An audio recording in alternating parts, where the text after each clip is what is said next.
So we now have a 7-day rolling average of new cases of 857. 1 week ago today, we were at 522. And our percent positive is now at 13.9%, up from 10.6% last week at this time. And we have seen cases increase across all adult age groups in the past 2 weeks. 15 to 24-year-olds still have the highest case rates, but they're not the only ones being impacted by this spike. And this is reflected in the increase of active COVID-19 hospitalizations across the state. Today, we have 161 individuals hospitalized due to COVID-19. Last week at this time, we had only 115. We are seeing a significant case growth in 12 of our 13 local health districts. And Utah County is continuing to be the main driver of this statewide increase. Cases in Utah County grew by 81% in the last week, and they accounted for 42% of our state's cases, despite only having 20% of the state's population. And the case rate in Utah County is 5.4 times greater than the rest of the state. Looking at specific areas in Utah County, Provo and Orem account for over 57% of Utah County's cases last week. And in some areas of those two cities, you are between 3 and 6 times more likely to have COVID-19 than the rest of the state. The percent positive in Utah County is 23%. If we remove Utah County's numbers from the state's numbers, the rest of the state is only at 10%. This indicates that there is a lot of COVID-19 spread in Utah County, and we're likely missing positive cases because individuals are not getting tested in Utah County. So I urge you, if you have any one of the 6 symptoms or have been a close contact to a confirmed COVID-19 case, you must go get tested. This is the only way we will know where the spread of COVID-19 is and be able to contain it and prevent unnecessary illness and deaths in our state. Thank you.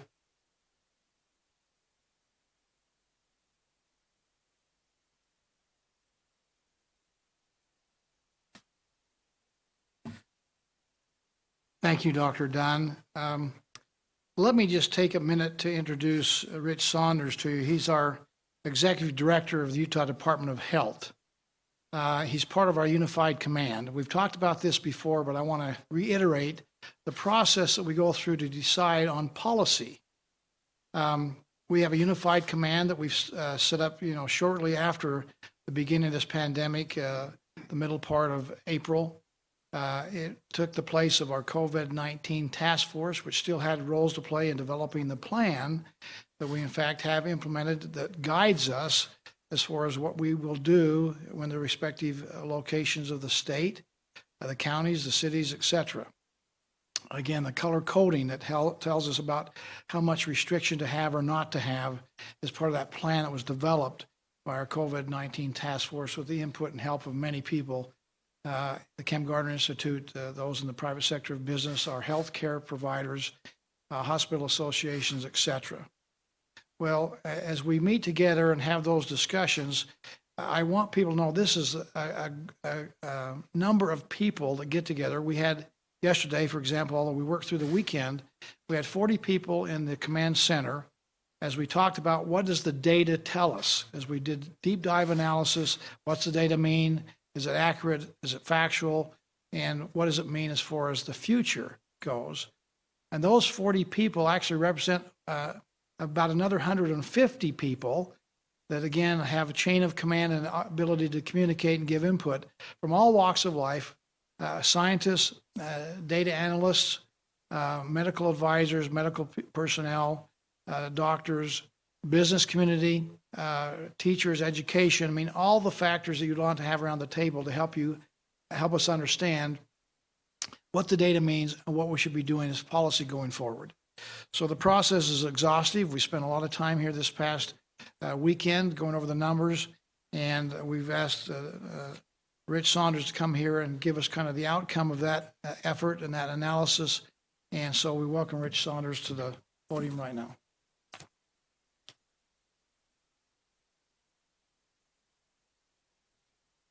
Thank you, Governor, and thank you, Dr. Dunn. It's good to be with you. I was going to give a little report on the outcome of the discussions we've been having in recent days. My name is Rich Saunders, and I am the interim director of the Utah Department of Health and a member of the leadership of the Unified Command. As you know, throughout the COVID-19 pandemic, we've moved, the state has moved, and various areas of the state have moved from red to orange. And today, more than half of our counties are in a yellow restriction level, and 13 of the areas are in the restriction level of green, which is the lowest level of restriction. Yesterday, as the governor mentioned, we met with the Unified Command, an extended group with large representation, and this is an ongoing discussion over the last many days, and taking a rigorous review of data and the details of the pandemic that we're experiencing, and looking at all the tools the government has to influence the safety of the management of the COVID-19 spread. And we looked at all the tools to put them all on the table and tried to figure out what in the world to do with our circumstances. And you know, it's encouraging. We've done a tremendous job as a state throughout this pandemic, leading the nation in many ways. And we've got a little bit of a situation on our hands that we needed to address. We concluded that an immediate change needed to occur to some color restrictions in the most prudent, which would be the most prudent intervention for this time. We've always talked about our color-coded restrictions in terms of being a kind of a dial where we can, go slowly in one direction or quickly, or be more surgical in a small area, or go more broad in the color-coded restrictions. And until now, we've not had to increase the restriction level. And again, I'll say that again, until now, we haven't had to increase the restriction level of an area during the pandemic. And up until now also, as we evaluate how to make these decisions, we've used a little higher level of flexibility in adjusting the restriction levels. And at this point in the pandemic, given what we've learned, we've found it necessary to target specific areas with increases in restriction. And as we've clarified the criteria for moving between restriction levels. And we're going to make that criteria available to the public so that there's a little more transparency on how the decisions are made. And we review the following main indicators when making transitions between yellow and orange, for example. We use three main indicators. The first is case trends. We hear about it all the time, but that's not the only thing that we look at. It is an important indicator. And here's the criteria that we look at and that we will look at going forward. And you know, these things might be tweaked from time to time as we learn more, but as of today, this is the criteria that we use. To lower restrictions from orange to yellow, the case incident trend line must be stable or declining over a 14-day period.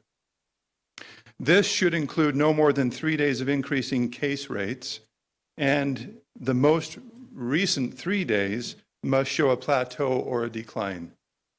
That's what we'll look at when we're looking at lowering restrictions from orange to yellow, for example, or from red to orange.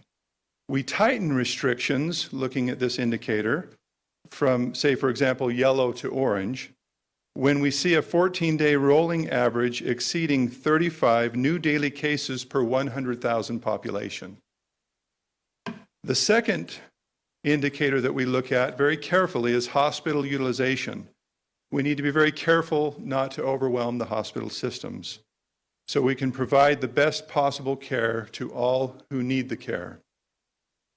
We analyze hospital utilization by state going forward, not necessarily by county. That's what we strive to do. This allows us to make decisions on statewide hospital capacity because that's how hospital capacity is managed on a statewide level. We tighten restrictions from yellow to orange, for example, when statewide ICU and non-ICU utilization are above 68%. And when we look at a projection over the next 21 days, we're not anticipating that it will exceed 68%. We project ahead because we know that increased cases will typically lead to increased hospitalization eventually.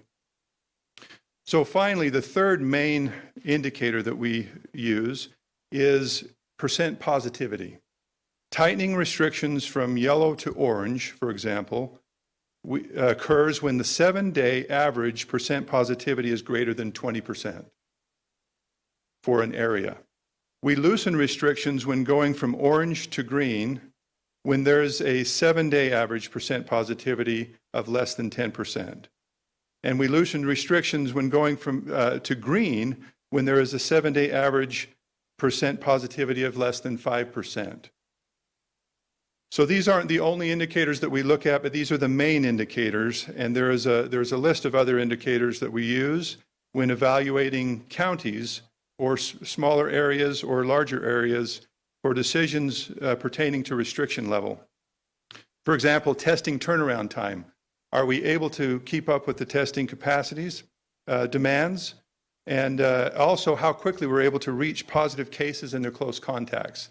These are examples of other metrics that we use to determine what our situation is. And as Dr. Dunn indicated in her remarks, we're seeing movement in the wrong direction, and specifically in Utah County with regards to trends in percent positivity. Specifically, the Orem and Provo area are experiencing large spikes that warrant a change in our approach at this time. Therefore, on behalf of the Utah Department of Health and the Unified Command, I'm issuing a public health order to move Provo and Orem from yellow or low restriction to the orange or moderate restriction level. This change will be effective at 11:59 p.m. on Wednesday, September 23rd, 2020. We've had great conversations with elected officials of Utah County and the local health department, and we understand that they're also considering a county-wide mask mandate, and we're encouraged by that discussion because we know that wearing masks influence in a positive direction the spread of the virus. We think it's a good decision, and we support that decision. Our goal, collectively, is to get this section of Utah County back to orange as quickly as possible. So we have a strong relationship with Utah County, their county commission, their health department, and we look forward to working very carefully together with them to try to figure out how to change this so that we can return to yellow, but even more importantly, eventually to green. And I want to note that we're granting one exception related to the move to orange in these two areas of Utah County. We will allow team sports to continue, but with no spectators. The current guidelines of orange do not allow engagement of sports to occur, competitive sports. However, the team sports. However, with this exception, they will be able to continue, as I've stated, but with no spectators. And that measure is put in place so that we can help influence the spread in the right direction. We look forward to the future workings with Utah County and continuing to develop the strategies that will change the course in the right direction. We need the help of students.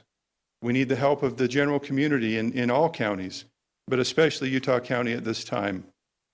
We're optimistic that we'll be able to get Provo and Orem back to yellow, hopefully very soon, and eventually to green. We're committed to working together to make this happen. And we will execute necessary public health interventions while causing minimal disruption to the economy. I want you to know, without any misunderstanding, that we're very conscientious of the economy and mental health and the general health of society. So when we make these decisions, we make them with much discussion, professional input, and careful consideration. We also need, and we're grateful to have recent increased engagement from the business community. We need them. We need them to be on board with us. The economic impact of overwhelming the hospital networks is far worse than the impact of the temporary restrictions that we put in place. And I will say that these are temporary, and the length of that temporary time is dependent upon all of us and our decisions. A manual for safely navigating the COVID-19 pandemic for businesses is available on the coronavirus.utah.gov/business.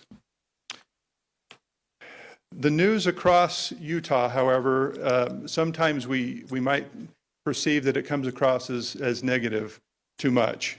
We try to strike a careful balance of stating the facts so that people know where we are. And there's good news as well. And one of those pieces of good news is that there are 13 counties in green, and which is the lowest health restriction level that we can impose. And we're leading the nation in finding ways to return to normal life. It's exciting to see kids in school, families out and engaged in life, purchasing at stores, and trying to return to the normal habits of life. This is very encouraging. We encourage you to do it very wisely and using good judgment on physical distancing and wearing masks and the other hygiene protocol that just simply works. We're learning to live with the virus, and that's a good thing. We really rely on each of you to help us in this fight against the enemy.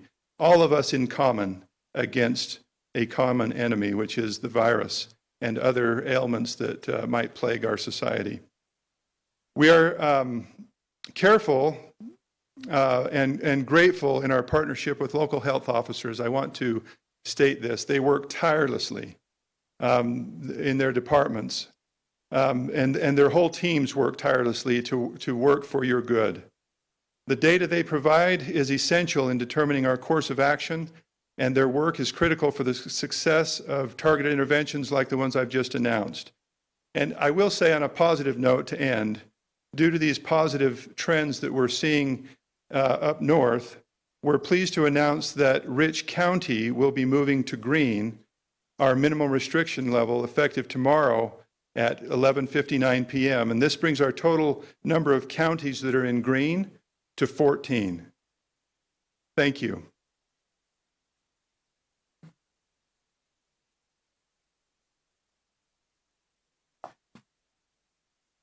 Thank you, Dr. Dunn and Director Saunders. We appreciate the work that you're doing and will continue to do. With the announcement by the Department of Health just taking place here, let me add, if I could, a postscript to the discussion of today. Certainly I think we all recognize that these, for the first time since we've had this plan in place of how we were going to navigate through this pandemic and this coronavirus and the COVID-19 issue. This is the first time we've rolled backwards. We've talked in terms of when we instigated the plan and we adopted it, that this was not a switch approach. This was not turn it on and turn it off. This was in fact a dial. And we could dial up for less restrictions or dial it back if we needed more restrictions. We recognize that this is somewhat inconvenient. What takes place here certainly has an impact on the marketplace, so we are sensitive to that and we're concerned about it. But frankly, as you've heard the numbers given by our epidemiologists, as we come with the data and the science, the medical advice, the information that we've assimilated, intervention is needed. And so that's what's taking place here today. And I certainly believe a little pain now will be a lot better than a lot of pain later. So this is an inconvenience. We recognize it. And as you've heard from Director Saunders, we want to do everything we can with Utah County to get out of the orange and back to the yellow as soon as possible. We'll work with the local elected officials, the Utah County Health Department, the county commissioners, and others that have that responsibility of the mainstream frontline local elected officials and Department of Health to find a pathway to get these numbers down and to move out of orange back into yellow. That will be our goal that we will work together with on to get that, in fact, to be the outcome here, hopefully sooner rather than later. Our concern, we see this explosion here in part of Utah County. We've been trying to be a little more have a scalpel approach here as opposed to a shotgun approach. Intervention is needed to stop this fire outbreak of the virus in that location. And if we don't do it, the unfortunate outcome of that will be Orange being the category for all of Utah County. And we don't want that to happen. As has been mentioned by Rich, we understand that the county commissioners, in conjunction with their health department at Utah County, are looking for ways, in fact, to have a pathway forward.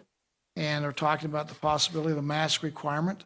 And we look forward to working with them and encourage the discussion to continue. The sooner the better.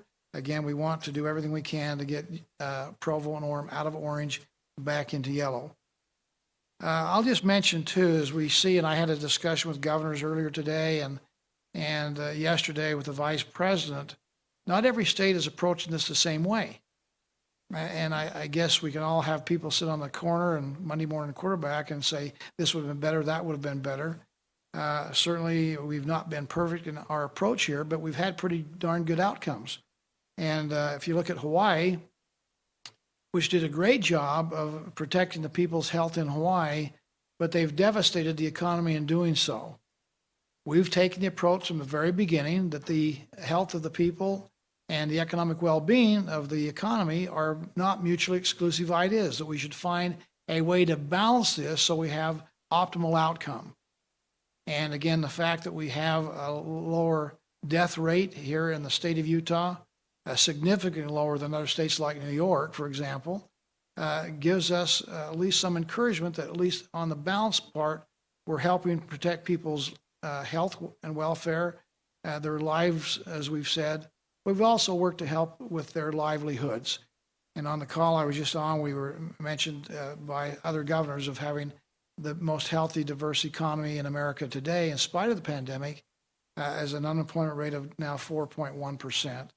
So at least on that aspect, we're trying to have a balanced approach, get optimal outcomes. We've had some success, and we appreciate all who've contributed to that. That's not just us on the government side, it's probably mostly people in the private sector, having good habits, following good protocols. The private sector stepping up. We have a lot of our businesses that are joining and taking the pledge, stay safe to stay open, and following protocols with their businesses, with their employees, with their customers, to make sure that it's a safe place to go and shop, eat, dine, those kinds of things that would be more normal for us to do in previous days before the pandemic. I understand it probably as much as anybody, that life under COVID-19 is a stressful situation. And the uncertainty, people are scared about the virus. We have differing degrees of demographics out there. Our older citizens, those who are more vulnerable to severe reaction to the COVID-19, are very concerned about what's going to happen. They don't want to be shut in. They want to get out and be involved with life just like what they've done in the past.